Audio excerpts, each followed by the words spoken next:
ஓம் அமிர்தேஸ்வரியை நமக நம சிவாயா. இன்றைக்கி அருள்மொழிகள் பாகம் 4 நம்ம 3வது அத்தியாயத்தில் என்ன பார்க்க போகிறோம் அப்படின்னா, கடவுள் புகழை பாடிக்கொண்டு வேலை செய்யுங்கள்.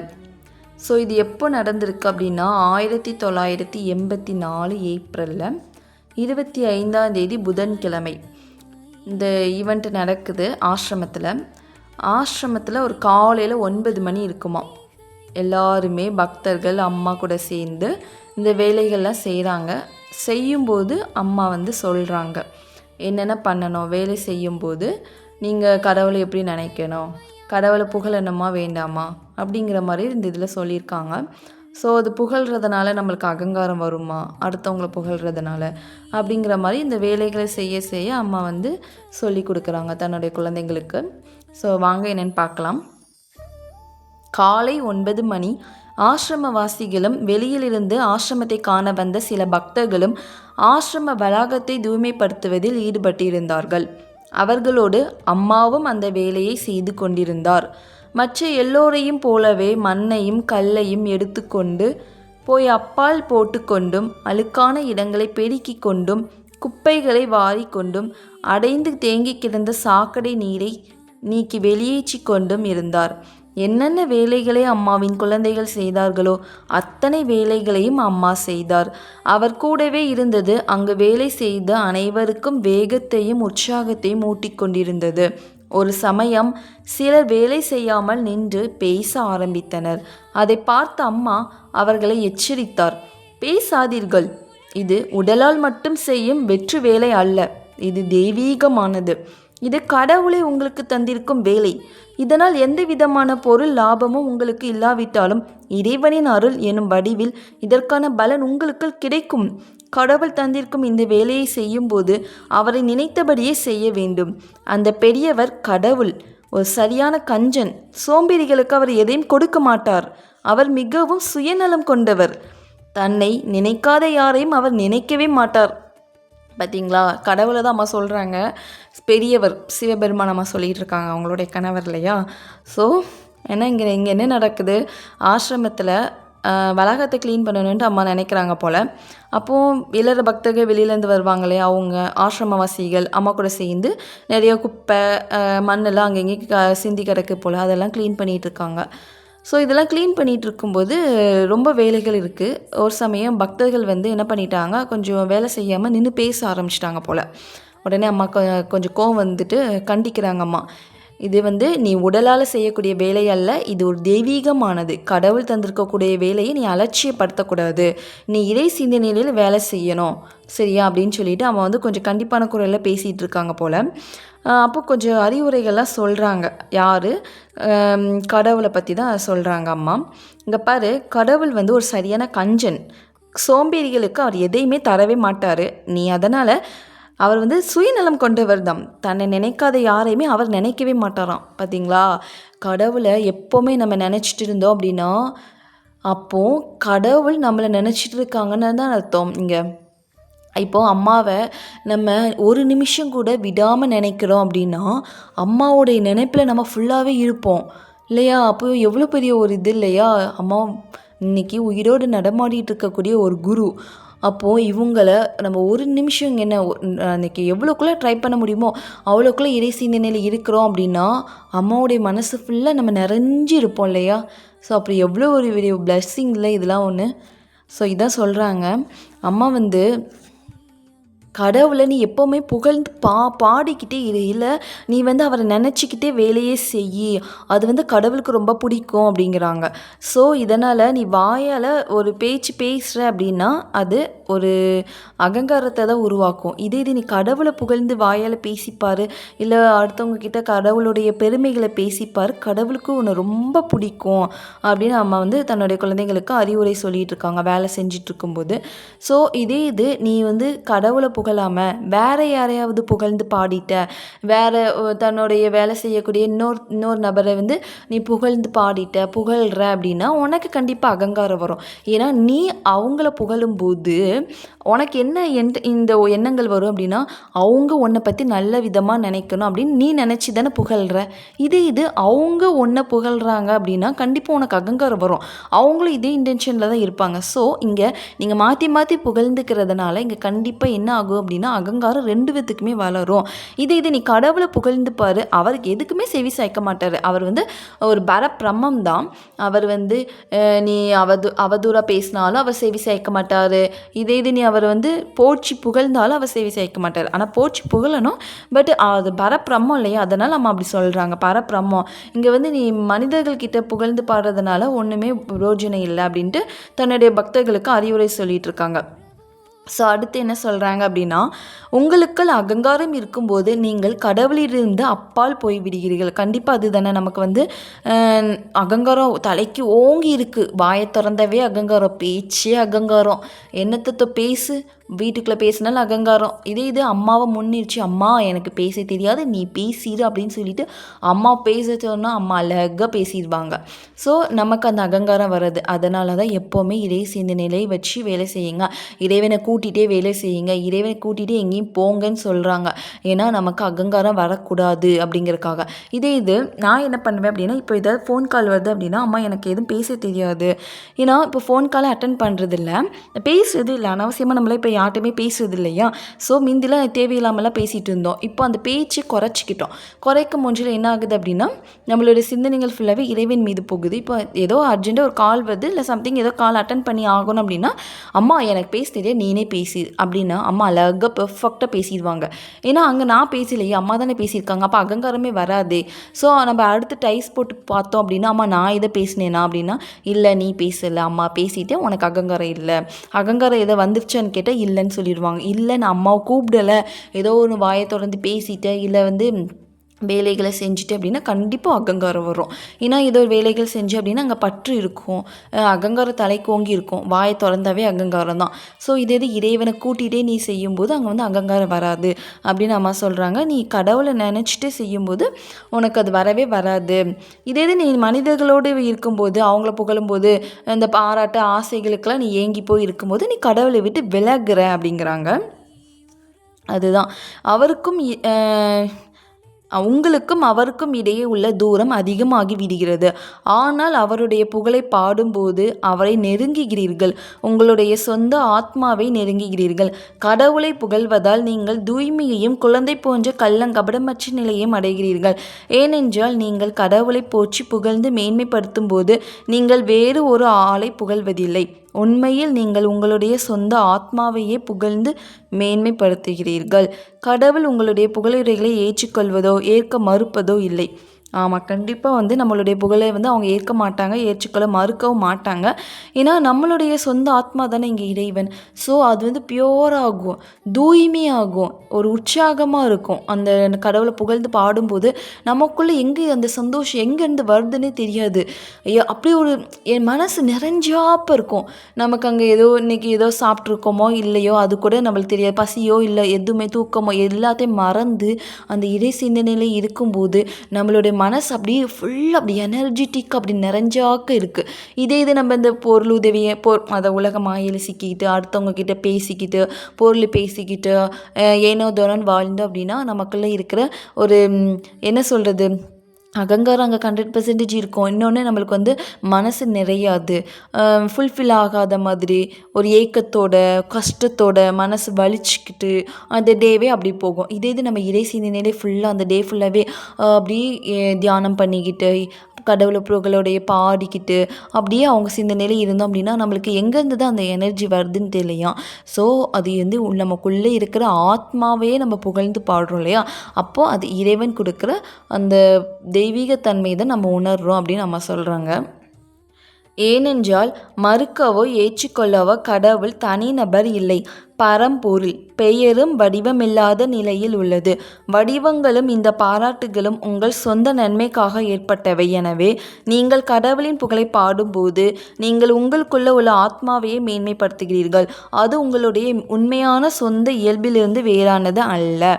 நான் செய்கிறேன் என்ற எண்ணத்தையும், நான் இந்த வேலையை செய்கிறேன், இதற்கான பலன் எனக்கு கிடைக்க வேண்டும் என்பதையும் விட்டுவிட்டு ஒருவன் தன்னுடைய மனதை மேலான பரம்பொருளுக்கு உரியதாக்க வேண்டும்.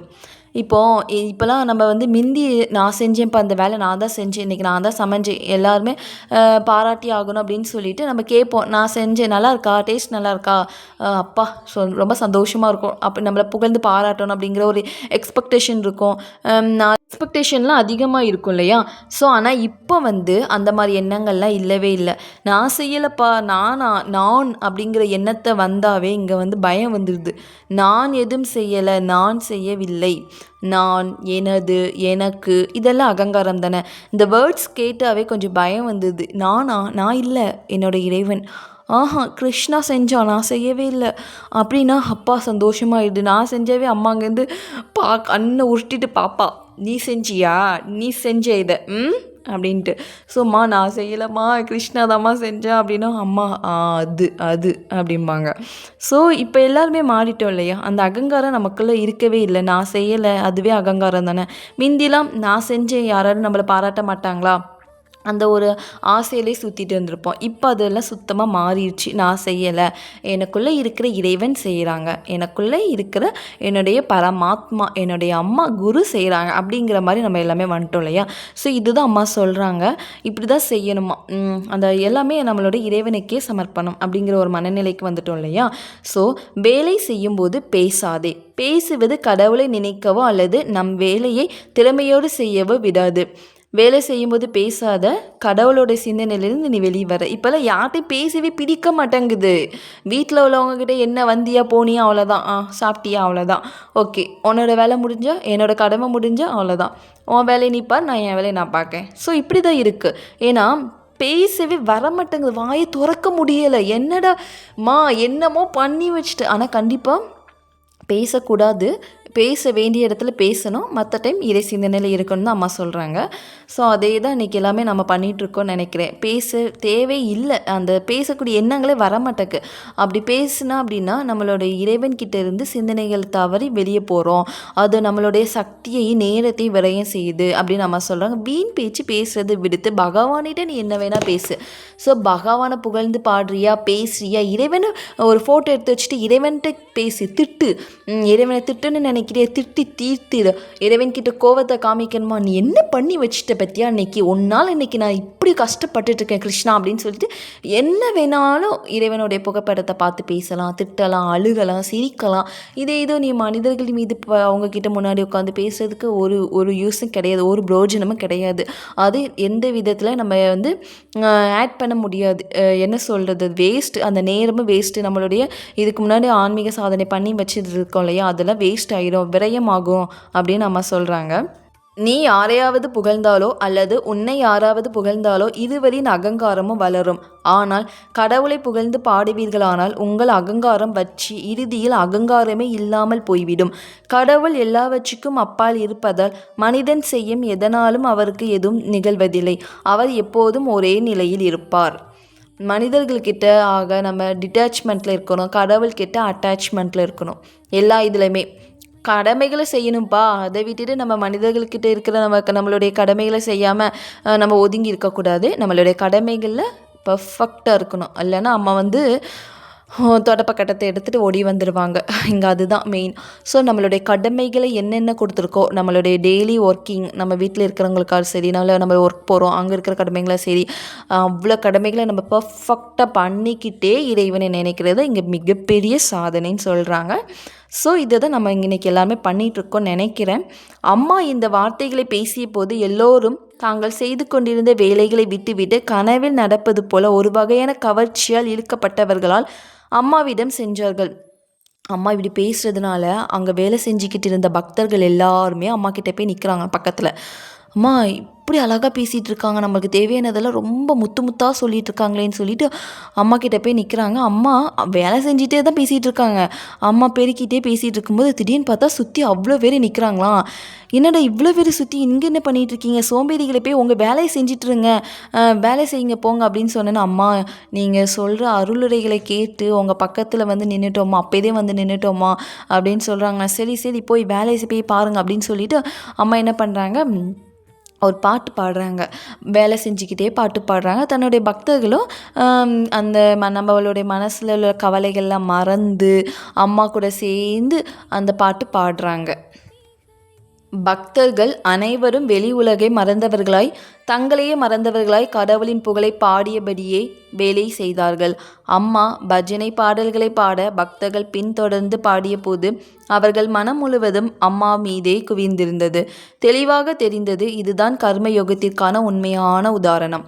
எல்லோரும் தங்கள் மனத்தை கடவுள் மீது பதித்தபடி பலனை எதிர்பார்க்காமல் வேலை செய்து கொண்டே இருந்தார்கள். பாருங்க, கர்மயோகத்திற்கு உண்மையான எக்ஸாம்பிள் இதுதானாம்.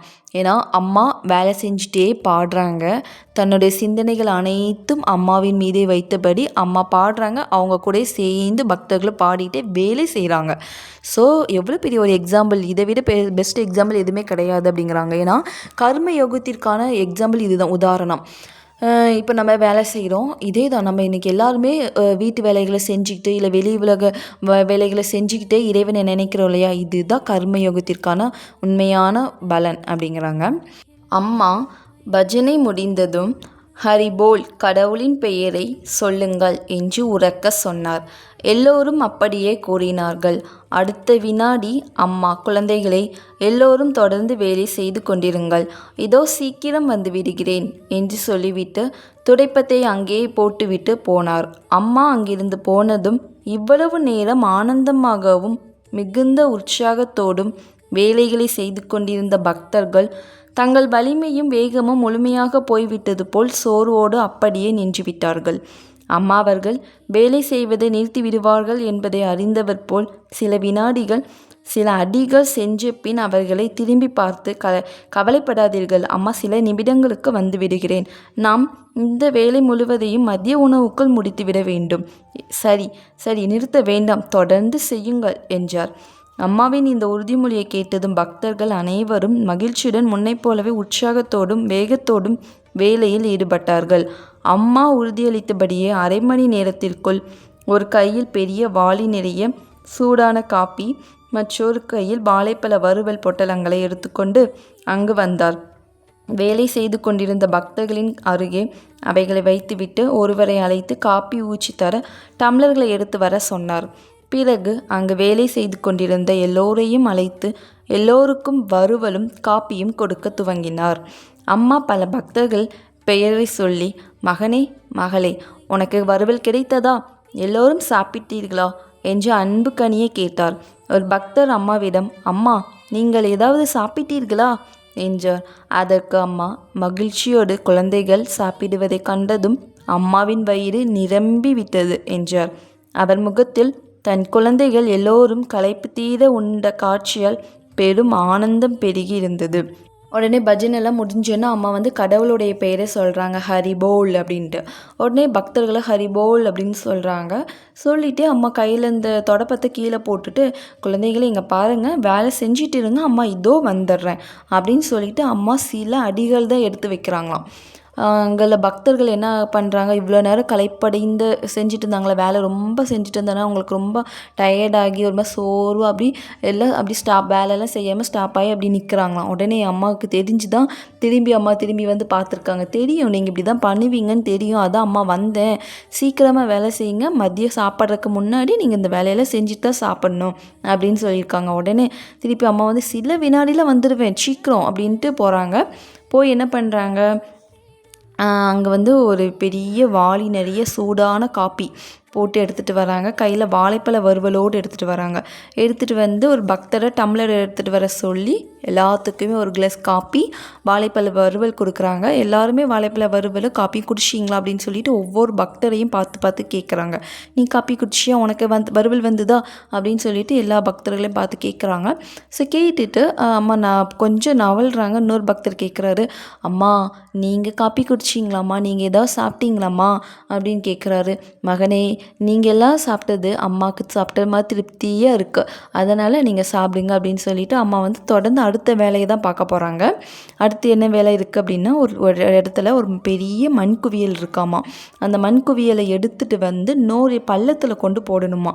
ஸோ அம்மா என்ன பண்ணிட்டாங்க, மண் வெட்டி ஒரு பெரிய கூடையில் எடுத்துகிட்டு அந்த மண்ணை நோக்கி போகிறாங்க. மண்ணை எடுத்து தன்னுடைய தலையில் வச்சுட்டு அந்த ஒரு பள்ளத்தை நோக்கி எடுத்துகிட்டு போய் கொட்டுறாங்க. ஸோ இதை பார்த்துட்டு இந்த பக்தர்கள் ஓடி வந்து, அம்மா என்ன வேலைம்மா செய்கிறீங்க, நீங்களும் இந்த வேலை செய்யக்கூடாது அப்படின்னு சொல்லிட்டு ஓடி வந்து கேட்குறாங்க. அம்மா வந்து தடுத்து அவங்க வந்து கேட்கவே இல்லை. அவங்க தொடர்ந்து வேலை செஞ்சுட்டே தான் இருக்காங்க. திருப்பி பக்தர்களும் வேலை செய்கிறாங்க.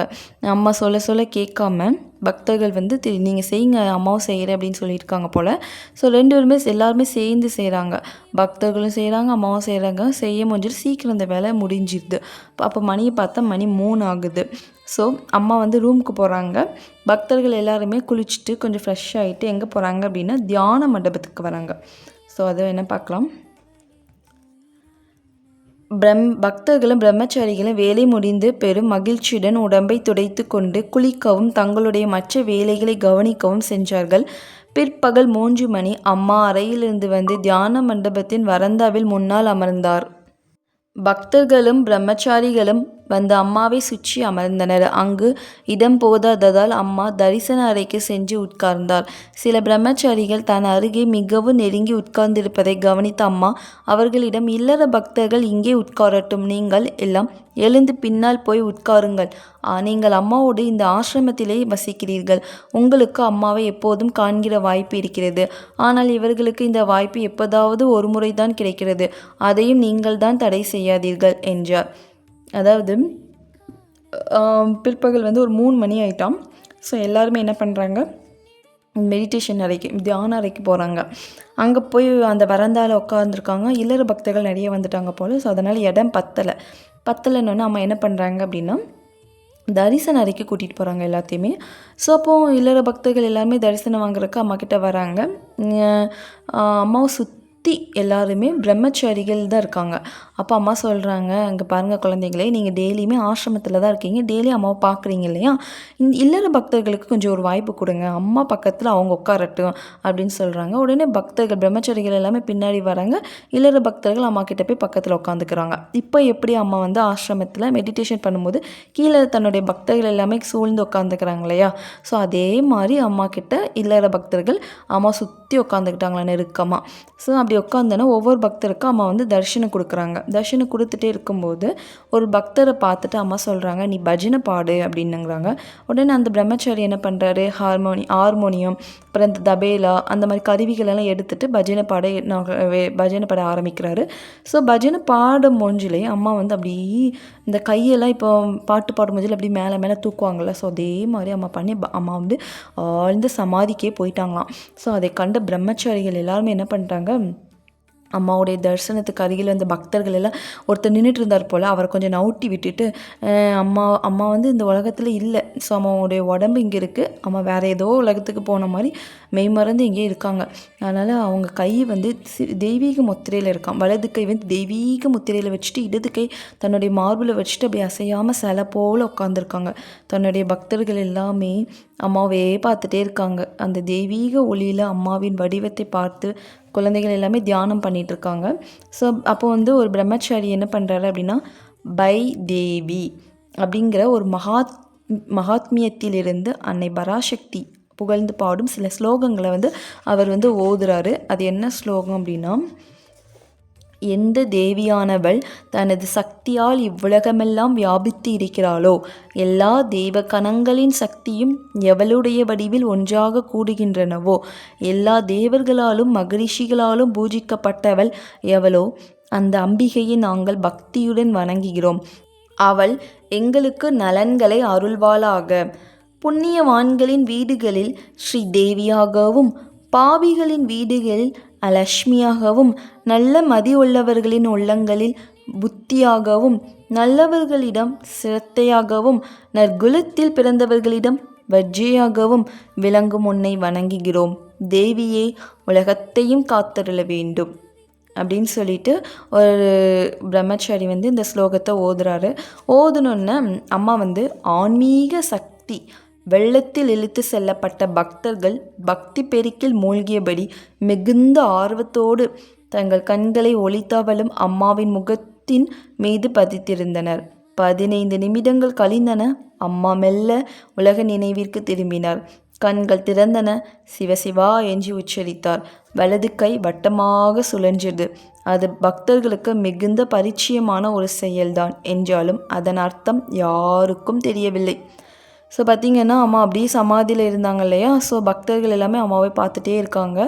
அப்போது ஒரு பிரம்மச்சாரி இந்த மாதிரி ஒரு ஸ்லோகத்தை மகாத்மியம் அப்படிங்கிற ஒரு ஸ்லோகம் ஓதுறாரு. ஓதுன கொஞ்ச நேரத்தில் அம்மா அப்படி கொஞ்சம் கொஞ்சமாக மெதுவாக அந்த தியானத்துலேருந்து வெளியில் வராங்க, சமாதியிலேருந்து வெளியில் வராங்க. ஸோ அப்புறம் நார்மல் நிலைக்கு உலக நிலைமைக்கு வந்தோன்னே கண்கள் திறந்ததும் அம்மா சிவசிவா அப்படின்னு சொல்லிகிட்டே உச்சரித்துட்டு தன்னுடைய வலது கையை என்ன பண்ணுறாங்க அப்படின்னா ஒரு பெரிய வட்டம் மாதிரி சுழற்றுறாங்க. இதுக்கு என்ன அர்த்தம்னு கூட பக்தர்களுக்கு தெரியலை. அதுக்கான அர்த்தம் அம்மாவுக்கு மட்டும்தான் தெரியும் அப்படின்ட்டு சொல்லி இதை முடிக்கிறாங்க. ஸோ இதுலேருந்து என்ன பார்த்தோம் அப்படின்னா இன்றைக்கி அம்மா பார்த்திங்களா, அம்மா என்ன பண்ணுறாங்க, என்ன இந்த கை இப்போ கூட சம்டைம்ஸ் இந்த ஸ்டேஜிலலாம் அம்மா உட்காந்துருக்கும்போது லாஸ்ட் இந்த ஆரத்திலாம் பண்ணி முடிப்பாங்க. ஆரத்தி முடிச்சோன்னா அம்மாவுடைய கண்கள் அப்படியே வலது கை பக்கத்துலேருந்து இடது கை வரைக்கும் அப்படியே கீழே ஒரு மாதிரி தன்னுடைய கருணை கண் பார்வையாலேயே பார்ப்பாங்க. அது யாரை பார்க்குறாங்க, என்ன பார்க்குறான்னு கூட தெரியாது. ஆனால் டெய்லியுமே இது நடக்குது ஆசிரமத்தில். அம்மாவுடைய ஆரத்தி முடிஞ்சதுக்கப்புறம் அம்மா இந்த மாதிரி பார்க்குறாங்க. நம்ம லைவும் வருது இல்லையா, வியாழக்கிழமை அம்மாவுடைய லைவ் வரும் இல்லையா. ஸோ அதுலேயும் பார்த்தா தெரியும் அம்மா அப்படியே கண்ணை அப்படியே மெதுவாக அவங்களுடைய கருணை ததும்பும் அந்த கண்களில். ஸோ அதை பார்த்தாவே அவங்க என்ன பண்ணுறாங்க ஏது பண்ணுறான்னு கூட தெரியாது. அதே மாதிரி தான் இப்போவும் இந்த சமாதியிலேருந்து மீண்டு வெளியே வரும்போது தன்னுடைய வலது கையை ஒரு பெரிய வட்டம் மாதிரி சுற்றி அப்படி கையை எடுத்திருக்காங்க. அதுக்கான என்ன அர்த்தம்னு தெரியாது, அது அவங்களுக்கு தான் தெரியும். ஸோ மகான்கள் இந்த பூமிக்கு வராங்க, தன்னுடைய குழந்தைகளை காப்பாற்றுறாங்க. அவங்க செய்கிற செயல்கள் எதுவுமே புரிய மாட்டேங்குது. அவங்களுடைய செயல்கள் அவங்க என்ன சொல்ல வராங்கன்னு தெரிய மாட்டேங்குது இல்லையா. ஸோ ஓகே, இப்போ நாளைக்கு துன்பத்தில் ஒரு குடும்பம் இதே மாதிரி தான் ஆசிரமத்துக்கு அம்மாவை பார்க்க வராங்க, ஒரு தர்ஷன் வாங்க. அப்போ ஒரு குடும்பம் ரொம்ப கஷ்டத்தில் இருக்குது. ஸோ இதை நாளைக்கு பார்க்கலாம். இன்றைக்கி என்ன பார்த்தோம், என்ன புரிஞ்சுது, அம்மா என்ன சொன்னாங்க அப்படின்னா, இப்போ நம்ம யாரையும் புகழ்கிறதுக்கு முன்னாடி யோசிச்சுக்கணும்.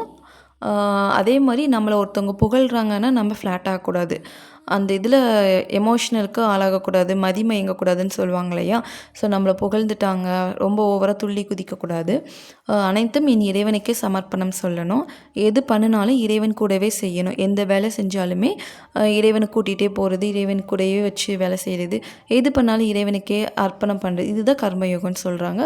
ஸோ இப்படி பண்ணணும் அப்படின்னா நம்மளுக்கு எல்லாமே இறைவனுக்கே சமர்ப்பணம் ஆகிடும். அந்த டேவே இறைவனுக்கு சமர்ப்பணம் ஆகும்போது நம்மளுக்கு அந்த இதில் எந்த இதுவுமே கர்மம் ஆட் ஆகாது இல்லையா. ஸோ அதை தான் இன்றைக்கி பார்த்தோம். ரொம்ப தெளிவாகவே அம்மா நிறைய விஷயங்கள் சொல்லி கொடுத்தாங்க. ஸோ நாளைக்கு ஏழைகளின் துயரம் அப்படிங்கிற ஒரு டாப்பிக்கில் அம்மா என்ன சொல்கிறாங்கன்னு பார்க்கலாம். ஓம் அமைதேஸ்வரியை நமக நம சிவாயா.